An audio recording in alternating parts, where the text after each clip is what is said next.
everyone, welcome to my YouTube channel Learn with Khushboo and friends हम इस chapter पे हैं, chapter number 3 of SST history class 6 Prachi social science. जो प्राची की book है मैं उसका आपको क्लास 6 का हिस्ट्री का चैप्टर 3 करा रही थी और इसमें हम एक वीडियो ऑलरेडी अपलोड कर चुकी हूँ जिसमें कि मैं आपको हाफ चैप्टर करा चुकी हूँ। इससे पहले जो वीडियो आई थी वो इसी चैप्टर की थी। सॉरी फॉर दिस कि आपके लिए जो सेकंड वीडियो है बहुत लंबे टाइम बाद आ रही है। हम जो कर रहे थे chapter name is the earliest people और चैप्टर जो चल रहा था उसमें हाफ चैप्टर लगभग हम कवर कर चुके हैं। On the trail of the earliest people chapter number 3 class 6 history Prachi social science, Prachi publication की जो बुक है। बाकी किसी चैनल पे आपको प्राची पब्लिकेशन की बुक के जो चैप्टर्स हैं वो नहीं मिलेंगे।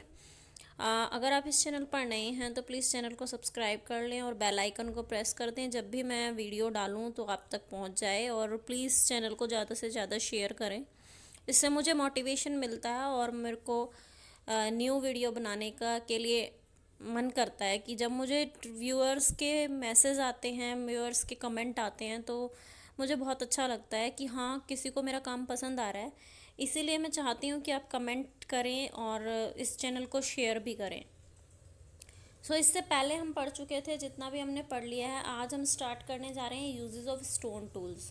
Stone tools were put to many uses, उनके कई यूजेस थे। Some stone tools were use to chop fruits, कुछ स्टोन टूल्स फ्रूट्स को चॉप करने के लिए, and roots and cut meats, bones and trees, scrap bark from trees and hide animal skin.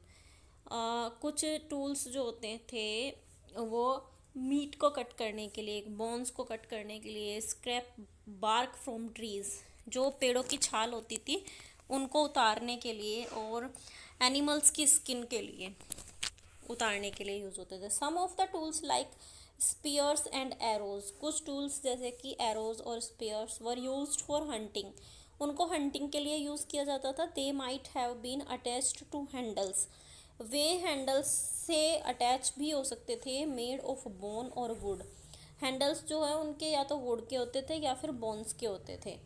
C point है, some tools were use to chop wood that was used as firewood, जो जलाने की लकड़ी होती थी उसको चॉप करने के लिए कुछ टूल्स बनाए जाते थे।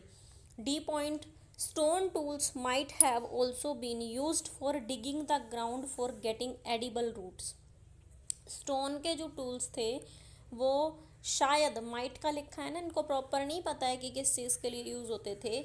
Might have also been used for digging the ground, ground को डिग करने के लिए, धरती को खोदने के लिए, ताकि वो एडिबल रूट्स, एडिबल रूट्स का मतलब होता है जो खाने योग्य जो जड़ होती थी, जैसे कि आलू है एक तरीके की रूट्स ही, आलू तो खैर स्टेम होता है लेकिन जैसे गाजर है या मूली है इनको हम रूट्स बोलते हैं और ये एडिबल हैं, ये खाने वाली चीज़ें हैं। तो इस तरीके की कुछ चीज़ें जो धरती के अंदर उगती थी उनको डिग करने के लिए, ग्राउंड के अंदर से डग करने के लिए जो स्टोन टूल्स थे वो यूज़ होते थे। Next point is these tools were also used for stitching clothes made out of animal skins, कुछ टूल्स स्टिचिंग करने के लिए यूज़ होते थे, कपड़ों को सिलने के लिए। किस चीज़ से पहनते थे वो? एनिमल की स्किन के कपड़े पहनते थे उस वक्त, और उसको सिलने के लिए किसी तरीके से स्टिच करते होंगे, डोंट नो कैसे, बट उस चीज़ के लिए वो यूज़ होते थे। Come on the next paragraph, the places where stone was found and where people made tools were known as factory sites, जहाँ पे स्टोन्स मिलते थे और लोग जो है टूल्स बनाते थे उनको फैक्ट्री साइट्स बोलते थे। Sometimes people lived at factory sites for a long duration, such sites were called habitation cum factory sites, कुछ साइट्स ऐसी थी जहाँ पे लोग फैक्ट्री साइट्स के साथ साथ वहाँ पे लोग रहते भी थे, मतलब फैक्ट्रीज तो थी वहाँ पे, स्टोन टूल्स तो बनते ही थे, लोग साथ साथ वहाँ पे रहने का भी काम करते थे, मतलब जब लंबे समय तक लोग वहीं रह रहे हों तो इस तरीके की फैक्ट्री साइट्स को बोला गया है habitation cum factory sites. Come on the next paragraph, do you know, how do we know where these factories were, हमें कैसे पता चलेगा कि ये फैक्ट्रीज कहाँ पे थी।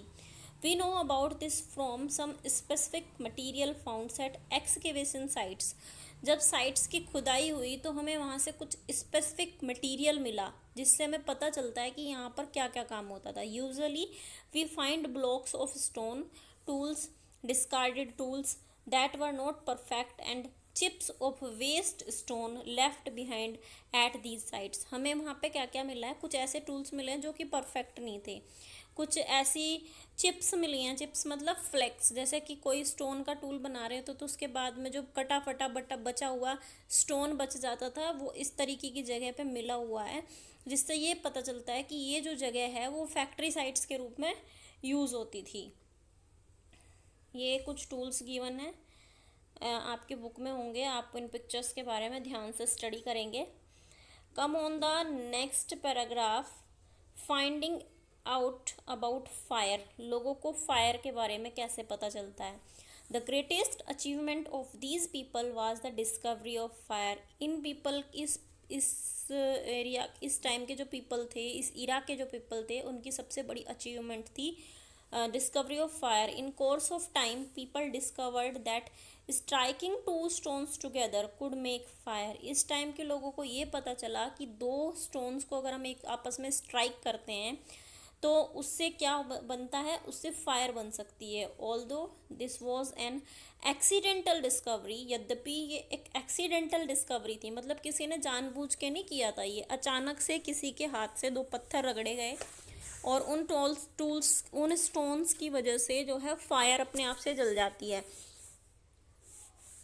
ये डिस्कवरी एक एक्सीडेंटल डिस्कवरी थी but a very important one for this age, लेकिन इस एज के लोगों के लिए बहुत ही इम्पोर्टेंट थी। परहैप्स का मतलब होता है शायद।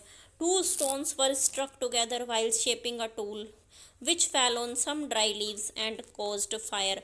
ये लगता है शायद कि दो स्टोन जो हैं एक दूसरे के ऊपर गिर गए होंगे जब उनसे टूल्स बनाए जा रहे होंगे, और उसकी वजह से कुछ ड्राई लीव्स के ऊपर जो है वो गिर गए होंगे और उसमें ड्राई लीव्स में जो है आग लग गई होगी, जिसकी वजह से क्या बना था, फायर की डिस्कवरी हुई थी। In India traces of ash have been found in the Kurnool caves. आपके बुक में गिवन मैप है, मैप में आप कुरनूल की केव्स ढूंढेंगे। कुरनूल की केव्स में राख मिली है, ऐश लिखा है ना, ASH, राख मिली है। तो इससे पता चलता है कि उस टाइम जो है उस एरिया के लोगों को आग के बारे में पता था, जिस वजह से वहाँ पे राख मिली हुई है। Next one is uses of fire. Fire had many uses for human beings. आपको भी पता है हमारे यहाँ पे आग का क्या यूज़ है। उस टाइम के लोग क्या क्या कर सकते थे, फायर का उनके लिए क्या यूज़ था वो हम देखेंगे। It could provide them light in the dark. उस टाइम लाइट तो थी नहीं, तो फायर से क्या होता था, उन लोगों को अंधेरे में रोशनी का काम करती थी आग उनके लिए। B point is it gave them heat and kept them warm when it was cold. ये इनको हीट देती थी, जबकि बाहर सर्दी होती थी तो उनको गर्म रखने का काम करती थी। C point is it was kept burning at the entrance of caves to scare away wild animals. आग जला के वो लोग अपनी केव के बाहर रख देते थे ताकि वाइल्ड एनिमल जो हैं वो डर के आग से उस गुफा के अंदर ना घुसें।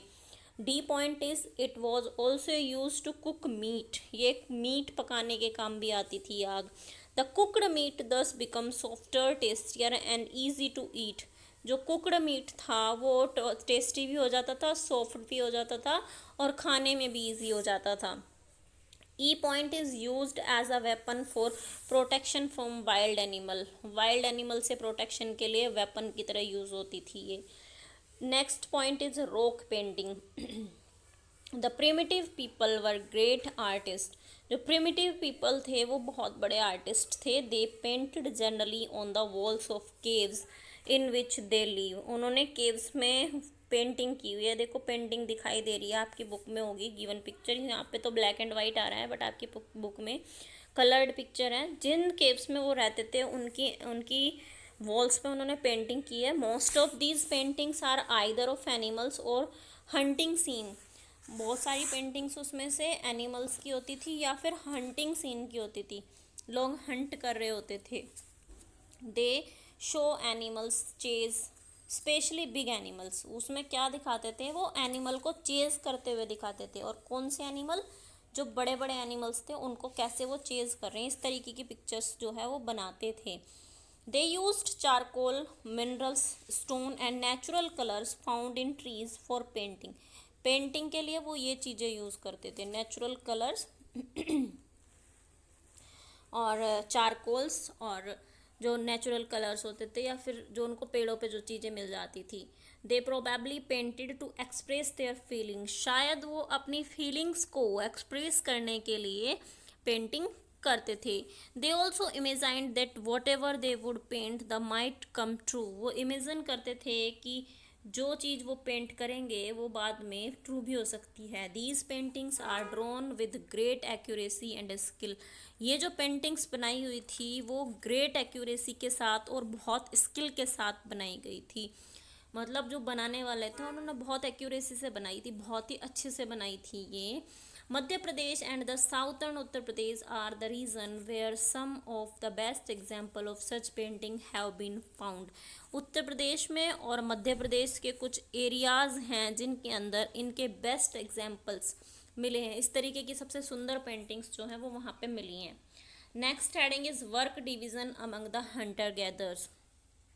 We have studied that the early man hunted animals, हमने ये पढ़ा है कि जो अर्ली मैन थे वो एनिमल्स को हंट करना जानते थे। गैदर्ड प्लांट प्रोड्यूस, और प्लांट प्रोड्यूस को गैदर करते थे। मेड स्टोन टूल्स, स्टोन के टूल्स बनाते थे। And painted on caves walls, और केव्स की वॉल्स पे वो पेंट करते थे। Though at present we can not definitely say as to which of these works were done by man और वुमन, बट आज हम ये नहीं बता सकते कि इनमें से मैन और वुमन में से ये काम कौन करता था। These there might be the following possibilities, ये पॉसिबिलिटीज़ हो सकती हैं। क्या पॉसिबिलिटीज़ हो सकती हैं, मतलब वो ये बताने की कोशिश कर रहे हैं कि हाँ, हम मतलब अपने आप से हम डेफिनेटली तो नहीं कह सकते ना कि इनमें से कौन सा काम कौन करता होगा, बट हम बता सकते हैं पॉसिबल ये हो सकता है कि कौन कौन सा काम कौन सा करता होगा। देखो पढ़ते हैं। It is possible that the man and the woman might have done many of these things together, ये पॉसिबल है कि इनमें से कुछ काम ऐसे हैं जिनमें से जिसे दोनों ही मिलकर काम करते होंगे, मैन भी एंड वुमन भी।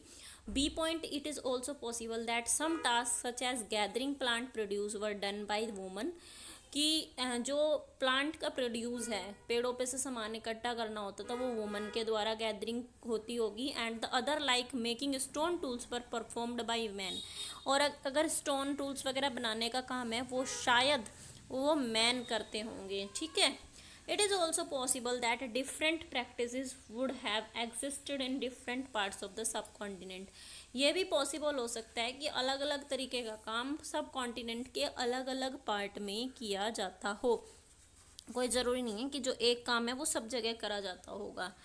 सो फ्रेंड्स, इस वीडियो में इतना ही। अगली वीडियो में मैं क्या करने वाली हूँ, अगली वीडियो आपके लिए ख़ास होने वाली है क्योंकि हम इस चैप्टर को भी कंप्लीट करेंगे और साथ में इस चैप्टर की जो बुक एक्सरसाइज है वो भी मैं आपको कराने वाली हूँ, और इसके क्वेश्चन आंसर्स भी माइट पॉसिबल कि आपको इसके क्वेश्चन आंसर्स भी फाइंड करा सकूँ मैं। Okay, thank you for watching. अगर आपको वीडियो पसंद आई है तो प्लीज़ लाइक करें, शेयर करें और चैनल को सब्सक्राइब करना ना भूलें। Thank you.